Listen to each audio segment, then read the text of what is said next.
Alors, comment commencer une prédication qu'on a rejetée pendant des semaines? J'ai joué les Jonas avec cette prédication. Et il y a une personne dans cette assemblée qui m'a fait un clin d'œil. Bien sûr, c'est Dieu qui l'a envoyé, c'est Marc. Marc a envoyé, et Dieu a envoyé Marc au micro la semaine dernière qui m'a convaincu qu'il fallait que je donne cette prédication. Alors, je sais que ce que je vais dire n'est pas dans cette église, et gloire à Dieu. Gloire à Dieu. Mais c'est quelque chose qui est difficile, c'est quelque chose qui est vécu malheureusement dans des églises. Et le Seigneur m'a donné cela, je ne sais pas pourquoi. Et ce matin, Emmanuel, tout ce qu'il a dit dans sa présentation est inscrit dans cette prédication. C'est bizarre, hein? C'est drôle, hein? Je ne comprends pas, mais bref. Mais la parole de Dieu nous parle d'amour, nous parle de nous aimer les uns les autres. Ça, on l'a entendu ce matin, on l'a entendu dimanche dernier. Marc nous l'a dit, nous l'a expliqué. Jésus l'a dit, il a même dit que ce n'était pas un nouveau commandement. Et j'ai une question, et la prédication est basée là-dessus. Est-ce qu'on a la détermination de sortir un frère ou une sœur de la misère spirituelle, quelles que soient les choses dans lesquelles il ou elle s'est empêtré? Est-ce qu'on a le cœur? Et je sais que dans cette église, il y a beaucoup de gens qui ont le cœur de ne pas laisser tomber des frères et les sœurs. La question c'est, suis-je un véritable serviteur de Dieu? C'est ce que Emmanuel a terminé sa prédication avec ça.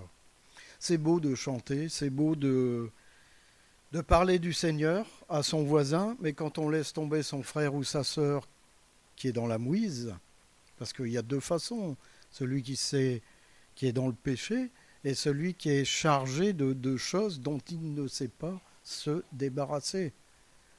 On pourrait lui dire, mais après tout, c'est ton problème, c'est pas le mien. Ou alors juger, on le verra. Parce que le croyant, en fin de compte, il est libre. Il est libre de la loi. J'espère que vous le savez tous. Et il possède aujourd'hui cette liberté en Jésus-Christ. Il n'y a que Jésus-Christ qui nous a donné, qui nous donne cette liberté. Et elle est donnée par l'Esprit qui est en nous. Et on a une responsabilité. La responsabilité, c'est de se conformer à la loi de Jésus-Christ. Et je vais vous le dire maintenant, malgré que je l'explique par après, la loi de Jésus-Christ, c'est la loi de l'amour. Parce que Christ s'est donné à la croix par amour pour nous. Il ne s'est pas donné à la croix parce que son Père lui a dit, écoute, tu vas mourir, tu vas faire ma volonté. Mais non, il ne voulait pas que l'humanité soit enchevêtrée dans ce péché, dans cette mort éternelle. Et il est mort pour nous. Il est mort par amour parce qu'il nous aimait. Même, vous allez dire, sans nous connaître, il nous aimait déjà. Alors, une vie remplie de ces choses de Jésus-Christ doit se manifester par des œuvres complètement désintéressées. C'est-à-dire faire des choses pas pour nous, mais pour la gloire de Dieu. Et les chrétiens, il y a beaucoup de chrétiens qui vivent dans des situations difficiles. Il y a des gens, on ne le voit pas, on ne s'en aperçoit pas. Si vous vous regardez les uns les autres, vous êtes incapable de dire que l'un a des problèmes, l'autre a des problèmes. Et pourtant. Alors si un frère ou une sœur vient vous voir et vous dit « j'ai des problèmes », c'est bien. Et on s'en va? Non, c'est « viens, on va prier. On va prier ensemble. » C'est quelque chose de primordial. Et en Matthieu, chapitre 20, versets 26 à 28, il est dit « Il n'en sera pas de même au milieu de vous, mais quiconque veut être grand parmi vous, qu'il soit votre serviteur. Et quiconque veut être le premier parmi vous, qu'il soit votre esclave. C'est ainsi que le Fils de l'homme est venu, non pour être servi, mais pour servir et donner sa vie comme la rançon de plusieurs. Si on proclame Christ, faisons comme lui. On ne peut pas dire et agir comme les gens du monde. Si on dit qu'on est de Christ, on agit comme Christ, avec le même amour. Et la grandeur dans le royaume de Dieu ne vient pas à ce qu'on a du pouvoir dans une église ou de l'autorité dans une église, mais elle vient du service qu'on donne à nos frères et à nos sœurs. En fin de compte, le but de chaque croyant n'est pas de dominer, mais de servir. Et on sert les uns les autres par amour. Pas parce que l'Évangile nous le demande, c'est parce que ça fait partie de nos racines. Si vous êtes en Jésus-Christ, vos racines sont quoi? Jésus-Christ lui-même. Donc tout ce que vous allez produire, ça va être du Jésus-Christ et rien d'autre. Ainsi, ceux qui vont être les plus estimés, ce seront ceux qui auront servi. C'est-à-dire ceux qui se seront effacés pour les autres. Vous voyez? Quitte à être piétinés. Parce que des fois, c'est pas évident. Des fois, on reçoit des coups de bâton. Même en aidant les uns les autres. On se fait insulter. Mais qu'est-ce que ça peut faire? Qu'est-ce que ça peut faire? Vous savez, des gens qui ont des crises d'épilepsie, si vous allez les aider, vous allez vous prendre des pains. Mais la personne les donne involontairement. Qu'est-ce que ça peut faire? L'essentiel, c'est d'aider. En fin de compte, le plus bel exemple, c'est Christ lui-même. Sa mort, en fin de compte, a été une rançon pour chacun d'entre nous. Il est né, il a servi et il est mort pour chacun d'entre nous. Il était le juste des justes. En fin de compte, il a été un sacrifice parfait. Et notre exemple doit être Jésus-Christ. Vous savez, lorsqu'on va être dans le ciel, on va être reconnu par Dieu parce qu'on aura l'image de Jésus-Christ sur nous. Est-ce qu'on en est conscient de cela? Et est-ce qu'on a saisi la grâce que Dieu nous a fait en Jésus-Christ? Est-ce qu'on a saisi cette grâce? Est-ce qu'on a saisi que c'est quelque chose de particulier qui est entré dans notre vie lorsque Christ est venu franchir le pas de notre cœur? On a reçu cette grâce. Alors le premier point, c'est servir le chrétien qui a péché. En Galates, chapitre 6, versets 1 à 5. Si vous avez une Bible, prenez-le. Galates, chapitre 6, versets 1 à 5.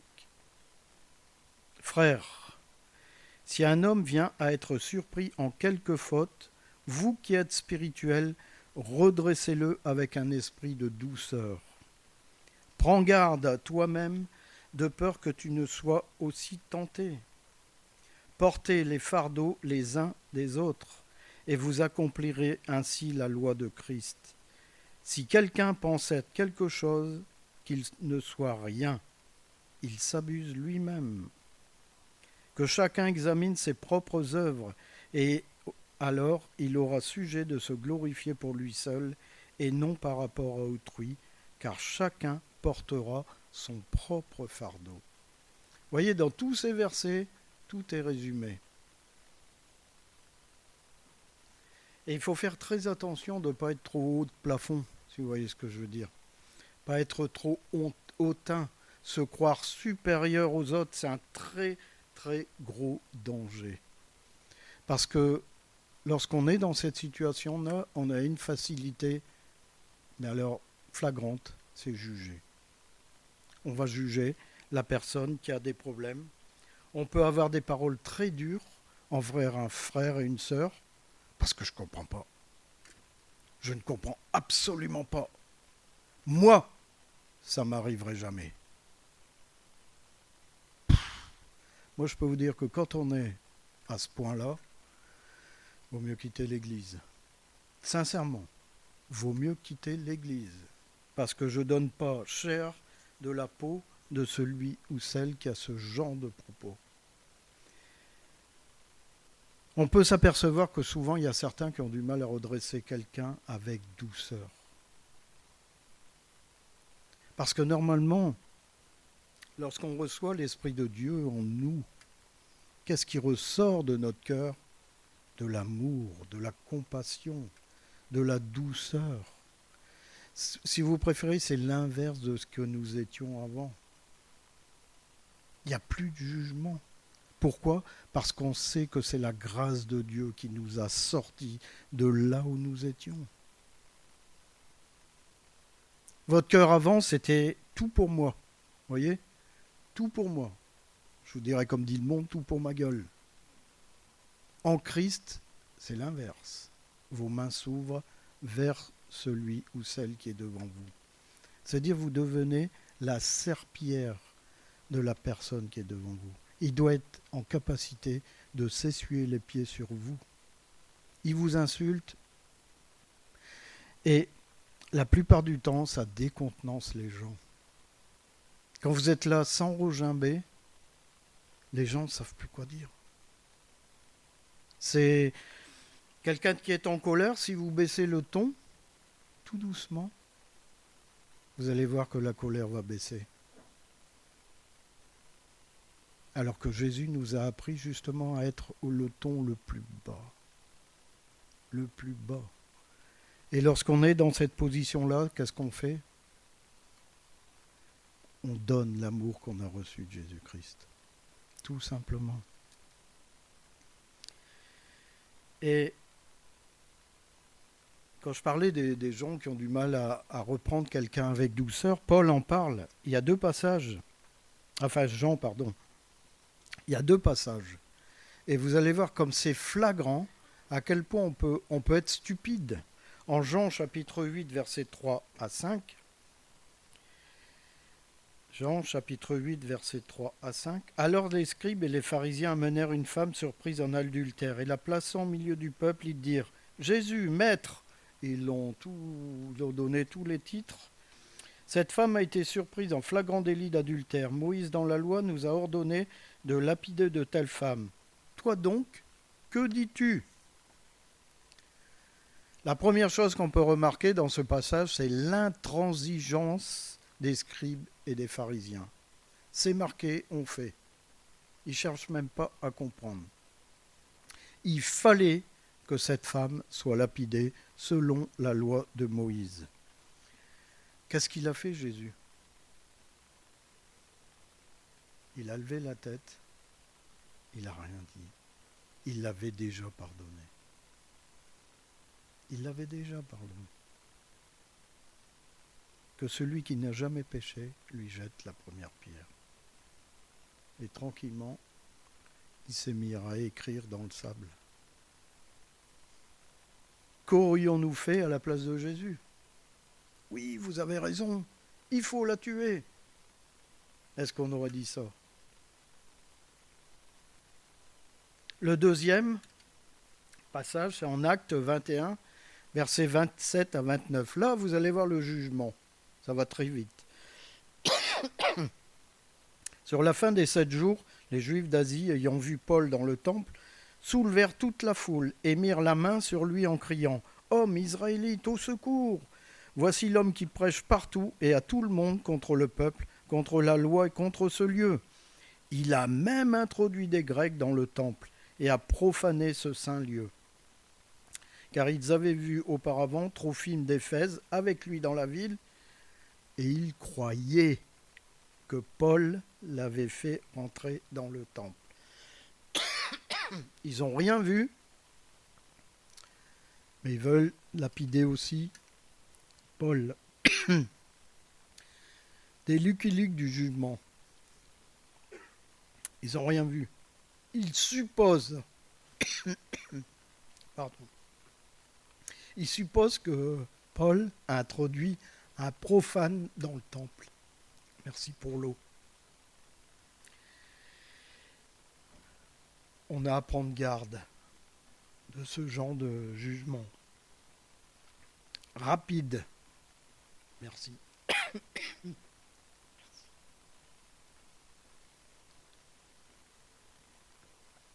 Ça va aller. Ouais.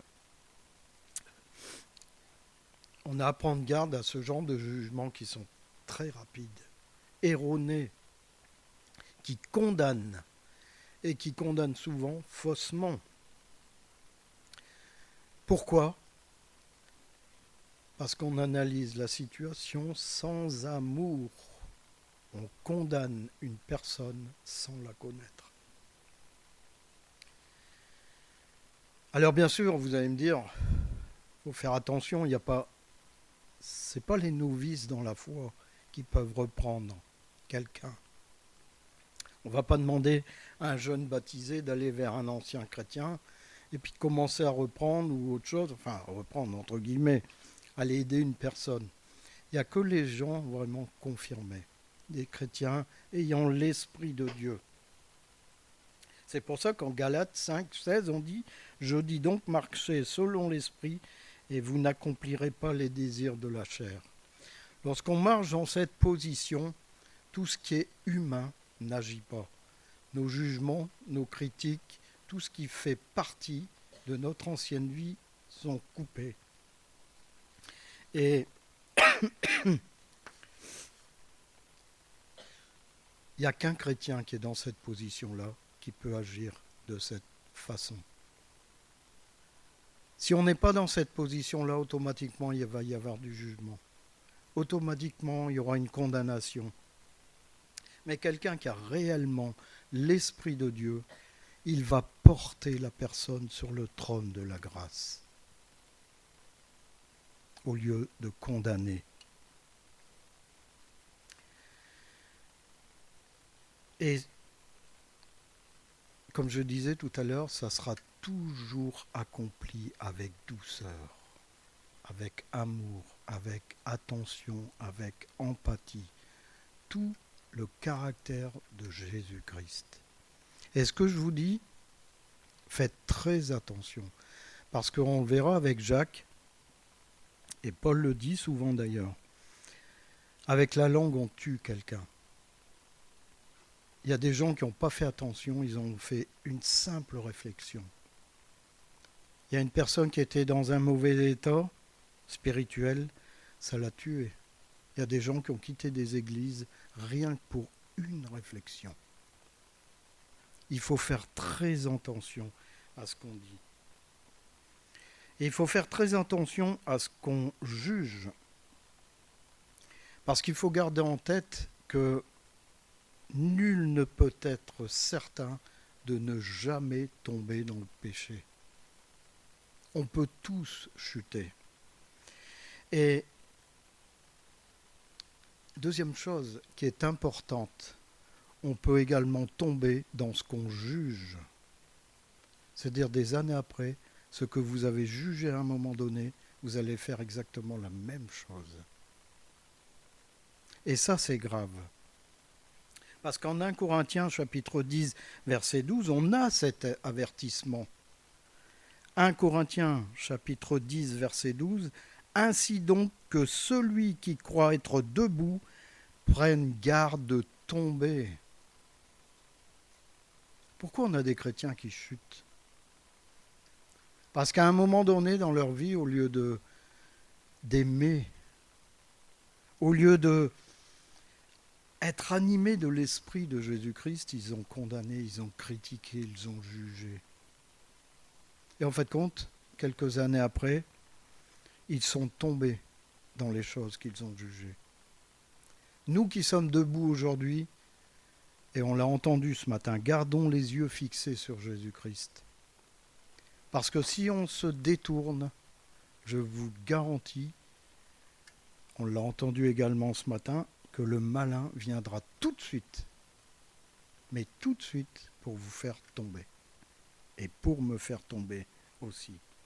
En fait, compte ce verset, Paul est en train d'expliquer aux Corinthiens, oh là, faites très attention. Ne jouez pas avec la sécurité que vous avez en Jésus-Christ. Parce qu'ils pensaient, les Corinthiens, que, voilà, comme ils sont en Christ, ils ont la liberté de pécher. Paul les remet en place en leur disant non, non, non, non, non, non, non. Vous pouvez tomber comme vous étiez tombé il y a quelques années. Faites très attention. Et c'est souvent le cas, malheureusement. Personne n'est à l'abri d'une chute. Personne, personne, personne. C'est pour ça que il faut toujours avoir le baudrier avec la corde. Vous savez, quand vous travaillez sur des grandes hauteurs, il y a des gens au bout de 35 ans, ils ont toujours la ceinture avec le baudrier et la corde. Pourtant, ils pourraient dire, mais moi j'ai l'habitude maintenant, il n'y a aucun souci. Et non, ils s'attachent encore parce qu'ils savent très bien qu'ils pourraient chuter. Nous, notre corde, c'est Jésus-Christ. Si on s'écarte de Jésus-Christ, je peux vous le garantir qu'on va chuter. Le deuxième point, c'est servir le chrétien qui est chargé, c'est-à-dire tenter, éprouver. En Galates 6, 2, 5, je l'ai lu déjà tout à l'heure, portez les fardeaux les uns des autres et vous accomplirez ainsi la loi de Christ, l'amour. Si quelqu'un pense être quelque chose, quoi qu'il ne soit rien, il s'abuse lui-même. Que chacun examine ses propres œuvres et alors il aura sujet de se glorifier pour lui seul, et non par rapport à autrui, car chacun portera son propre fardeau. Celui qui est vraiment au service de Dieu porte assistance à ceux qui sont chargés et éprouvés. C'est-à-dire qu'on ne laisse pas un frère ou une sœur dans les combats, seul, des combats spirituels, dans tout ce qui l'emmène vers le bas. On va prier avec lui, on va parler avec lui. Et c'est important parce que on peut voir des frères et des sœurs sombrer comme ça. Moi, je suis bien. Spirituellement, ça va très bien. Bon, je l'ai vu, mon frère ou ma sœur, c'est parce qu'il lit pas assez sa Bible, ou il prie pas assez. Est-ce que vous pensez réellement que c'est lié à ça? Il y a des gens qui se battent avec des péchés depuis des années. Si on est là à les juger, à les critiquer, à sans arrêt leur mettre la main sur la tête, on finit par quoi? On finit par les noyer. Notre main, elle doit être sous leurs pieds et on doit les lever. C'est ça le rôle du serviteur de Dieu. Et Paul connaissait très bien les chrétiens, et surtout ceux ils se sentaient au-dessus du lot. Il dit, si quelqu'un pense être quelque chose, qu'il ne soit rien, quoi qu'il ne soit rien, il s'abuse lui-même. C'est-à-dire, il y a des gens qui pensent être bien spirituels, alors que devant le Seigneur, ils ne sont pas grand-chose. Enfin, c'est le Seigneur qui le sait, nous on ne le sait pas. En fait, compte, chacun d'entre nous, on doit s'examiner nous-mêmes, comme avant de prendre la Sainte Seine. Et on doit ainsi porter nos propres charges, c'est-à-dire nos propres tentations, tout ce qui vient taper à la porte tous les jours. Et on verra qu'on n'est pas si bien que ça, en fin de compte. Qu'on n'est pas au-dessus du lot, comme on croit.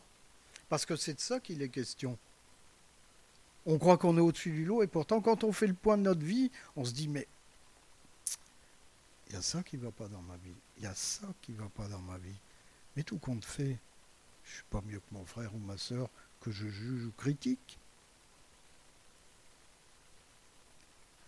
On a souvent affaire à des personnes qui ont du mal à comprendre pourquoi le péché peut être dans un frère ou dans une sœur.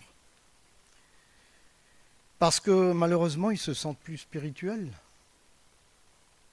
Ça, c'est le danger. C'est le danger. Vous savez que moi, qui suis ancien ici, je ne me sens absolument pas plus élevé et certainement pas plus élevé que vous. Je suis un être humain.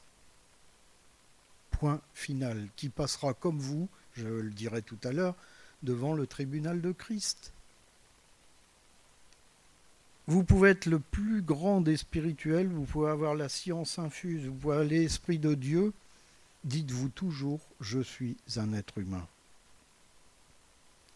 Pourquoi ? Parce que, et ça c'est important, ne jamais oublier de quel bout Dieu nous a sortis. De quel bout Dieu vous a sortis ? Parce que on peut juger son frère ou sa sœur.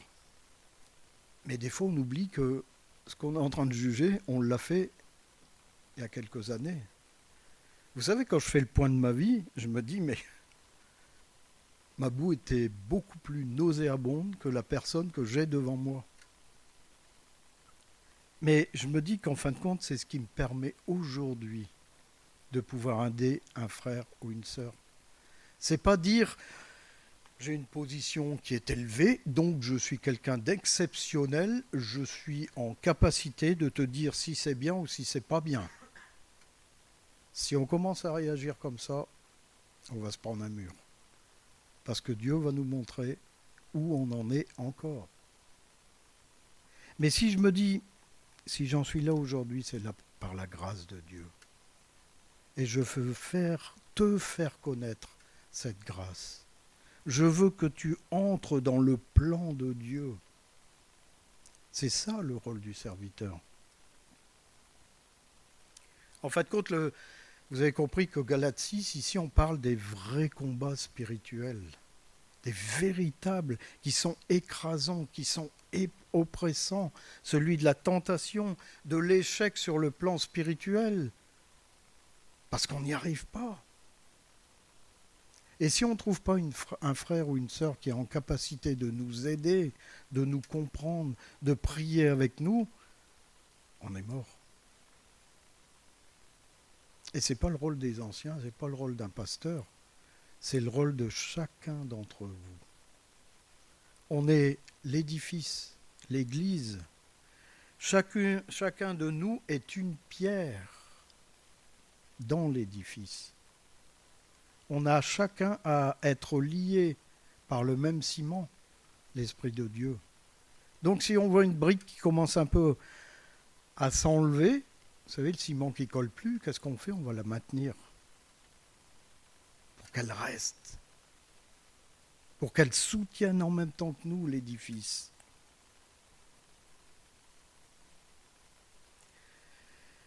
Et on a chacun, par exemple, même si on ne se sent pas capable d'aller voir son frère ou sa sœur, de prier.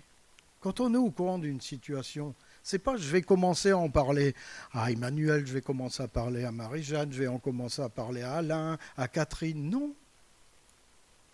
Je vais dans ma chambre, je me mets à genoux devant le Seigneur et j'en parle au Seigneur. Voilà le rôle du serviteur de Dieu. Et on le reconnaît dans l'amour, en fin de compte, qu'on donne aux uns et aux autres. En Galates 5, 14, il est dit « Car toute la loi est accomplie dans une seule parole, dans celle-ci, la même que Marc a donnée il y a une semaine. Tu aimeras ton prochain comme toi-même. » En Jean 13, 34, « Je vous donne un commandement nouveau, aimez-vous les uns les autres, comme je vous ai aimé. Vous aussi, aimez-vous les uns les autres. » En fin de compte, il cite Lévitique, chapitre 19, verset 18, et il déclare que toute la loi se résume en une seule parole. Tu aimeras ton prochain comme toi-même. Et en fin de compte, Jésus il a affirmé ces vérités au docteur de la loi en Matthieu 22, 37, 39. Jésus lui répondit, « Tu aimeras le Seigneur ton Dieu de tout ton cœur, de toute ton âme et de toute ta pensée. C'est le premier et le plus grand commandement. Et voici le second qui lui est semblable. Tu aimeras ton prochain comme toi-même. » En fin de compte, Paul voulait aussi démontrer que l'accomplissement de l'amour chrétien est accompli dans la loi de Christ. Et il a développé ce point en Romains chapitre 13, versets 8 à 10. Il l'a développé d'une façon particulière. Ne devez rien à personne si ce n'est de vous aimer les uns les autres, car celui qui aime les autres a accompli la loi. En effet, les commandements, tu ne commettras point d'adultère, tu ne tueras point, tu ne déroberas point, tu ne convoiteras point, et ce qu'il peut encore y avoir, se résume dans cette parole. Tu aimeras ton prochain comme toi-même. L'amour ne fait point de mal au prochain, l'amour est donc l'accomplissement de la loi. En fin de compte, ça a amené Paul, je ne sais pas pourquoi, à penser aux dettes des croyants les uns envers les autres. Littéralement, il disait « Ne continuez pas à devoir quoi que ce soit à quiconque ». Il fallait être clean, net. Mais plutôt, il fallait s'aimer les uns les autres. En fin de compte, Paul veut souligner l'obligation du chrétien de faire preuve d'amour divin dans toutes ses relations interpersonnelles. Donc vous voyez que le mot amour, pour Paul, pour tous ceux qui ont écrit, c'est le fondement de la Bible, puisque Jésus-Christ est mort pour nous par amour. En 1 Corinthiens 16, 14, il est dit que tout ce que vous faites se fasse avec charité, avec amour. On en arrive à la conclusion.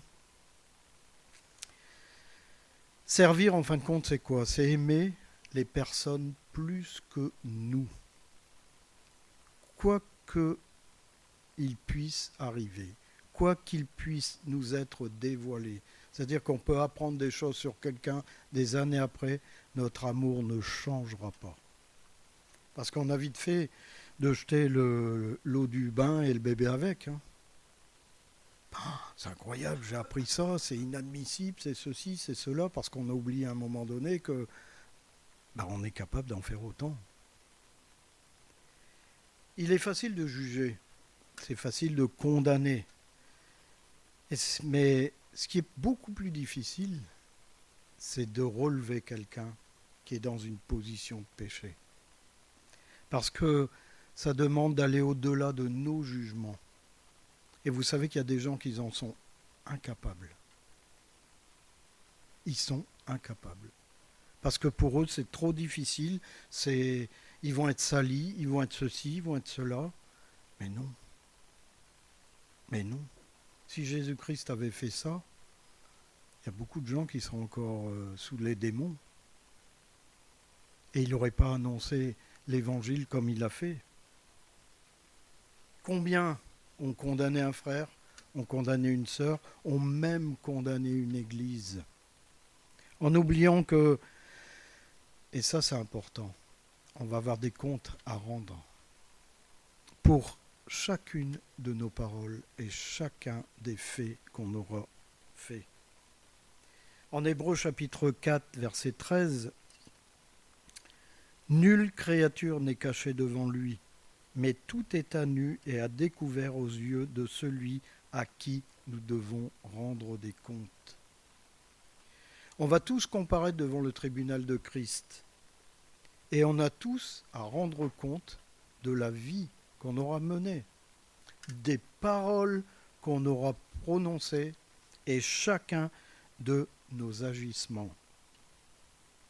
Là-dessus, je vous donne Romains 14, 10, 12. Mais toi, pourquoi tu juges ton frère? Ou toi, pourquoi méprises-tu ton frère? Puisque nous comparaîtrons tous devant le tribunal de Dieu. Car il est écrit, je suis vivant, dit le Seigneur, tout genou fléchira devant toi. Si tu te prends pour la montagne, tu vas fléchir le genou devant le Seigneur. Si tu te prends pour un Dieu, tu vas fléchir le genou devant le Seigneur. Et toute langue donnera gloire à Dieu. Ainsi chacun de nous rendra compte à Dieu pour lui-même. Alors il faut faire attention parce que si notre vie est caractérisée par ces choses, on peut perdre sa récompense. Je ne dis pas perdre son salut, perdre sa récompense. C'est-à-dire que Vous savez, dans une course, il y a plusieurs personnes qui courent. Il y en a un seul qui va gagner le laurier. Mais les autres, c'est pas pour ça qu'ils n'ont pas couru.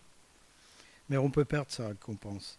En 1 Corinthiens chapitre 3, versets 11 à 15, car personne ne peut poser un autre fondement que celui qui a été posé, savoir Jésus-Christ. Or, si quelqu'un bâtit sur ce fondement avec de l'or, de l'argent, des pierres précieuses, du bois, du foin, du chaume, l'œuvre de chacun sera manifestée. Car le jour la fera connaître parce qu'elle se révélera dans le feu, et le feu prouvera ce qu'est l'œuvre de chacun. Si l'œuvre bâtie par quelqu'un sur le fondement subsiste, il recevra une récompense. Si l'œuvre de quelqu'un est consumée, il perdra sa récompense. Pour lui, il sera sauvé comme au travers du feu. Alors l'or, l'argent, les pierres précieuses se rapportent ici au caractère durable du travail du constructeur. Le bois, le foin, le chaume, c'est-à-dire suggèrent un travail sans valeur, temporaire. L'or, l'argent, les pierres précieuses, 3 matériaux coûteux, suggèrent ici la saine doctrine que le constructeur, c'est-à-dire Dieu, incorpore dans la vie des gens. Tandis que les 3 sans valeur représentent les fausses doctrines ou les faux témoignages. En quelque sorte, les 3 premiers, l'or, l'argent, les pierres précieuses, représentent les vrais chrétiens qui, par leur vie remplie du Seigneur Jésus-Christ, ont bâti pour sa gloire et pas pour leur gloire. Tandis que les autres représentent des chrétiens religieux, non régénérés, présents dans l'Église sans glorifier le nom de Jésus-Christ, de façon marquée. C'est-à-dire que leur vie est plate, complètement plate, aucun engagement. Nous avons chacun été sauvés par la foi en Jésus-Christ. Il est venu nous chercher. C'est lui qui est venu. Ce n'est pas nous qui sommes allés vers lui. Si vous croyez ça aujourd'hui, vous êtes cuits. C'est lui qui est venu nous chercher. Alors qu'on était en train de se débattre dans notre boue nauséabonde. Aujourd'hui, si on est debout, c'est par sa grâce. Si tu ne tues pas aujourd'hui, si tu ne voles pas, si tu ne fais pas les pires choses qu'on entend dans le monde, c'est pas que tu es meilleur que l'autre, mais c'est parce que tu as été saisi par la grâce de Dieu. En fait, quand on doit apprendre à s'effacer, c'est important. Apprendre à s'effacer pour être en capacité de relever son frère ou sa sœur, parce qu'il fait également partie de l'épouse de Christ. Vous savez, vous avez beau être révolté parce que quelqu'un abandonne un chien dans la rue, mais si vous abandonnez votre frère, votre sœur, votre famille, vos amis qui sont dans la panade, vous n'êtes pas mieux que celui qui abandonne le chien. En fait, c'est le plus grand preuve d'amour qu'on puisse donner à quelqu'un. Servir sans vouloir être servi et surtout ne pas s'appuyer sur ce qu'on a déjà fait. Vous écoutez les gens. Je me rappelle, en 1995, Dieu a fait ça dans ma vie. On est en 2025. Qu'est-ce qu'il a fait depuis ? On rit, mais c'est triste. Mais c'est triste.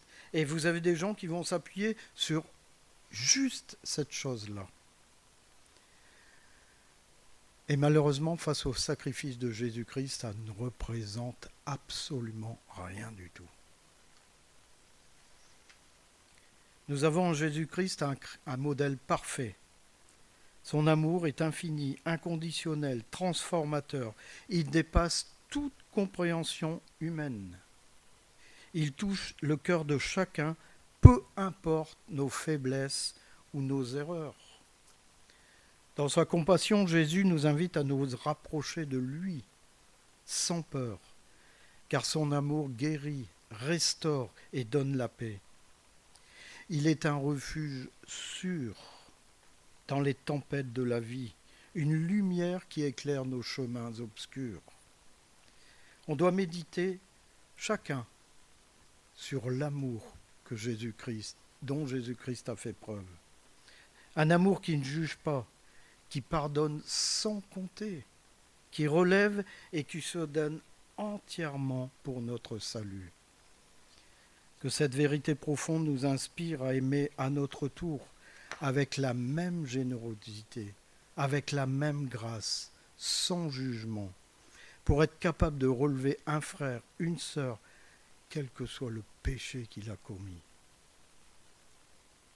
L'important, c'est pas être indigné, mais l'important, c'est de porter comme Christ nous a portés. Que l'amour de Jésus-Christ soit notre force, notre guide, nous portant chaque jour vers plus de bonté, plus de patience, plus de foi envers nos frères et sœurs, nos familles, nos amis et nos voisins. Que Christ soit vraiment l'objet de nos délices. Et ainsi nous serons en capacité de nous retrouver devant les pires situations dans un calme profond, avec un amour dépassant toutes les frontières. Au nom de Jésus-Christ. Amen.